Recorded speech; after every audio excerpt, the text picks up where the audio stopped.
আসসালামু আলাইকুম।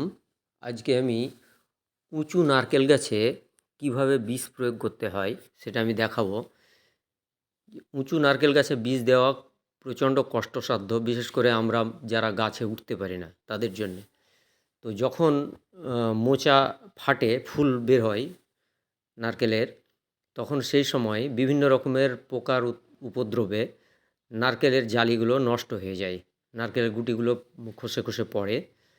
তো আমি এই বোতলের নিচের দিকটা কেটে এভাবে সুতো দিয়ে ভেতরে কাপড়ে করে, যেটা গ্যামাক্সিন পাউডার, এটা গ্যামাক্সিন পাউডারটা এভাবে গাছে আটকিয়ে দিই। তাহলে পরে নারকেলের গুটিগুলো খুব কম ঝরে এবং আস্তে আস্তে বাতাসে ওই পাউডারটা ঝরে এবং এই পোকাগুলোর উপদ্রব কমে যায়, যার ফলে নারকেলের প্রচুর গুটি এই টাইমে সেট হয়।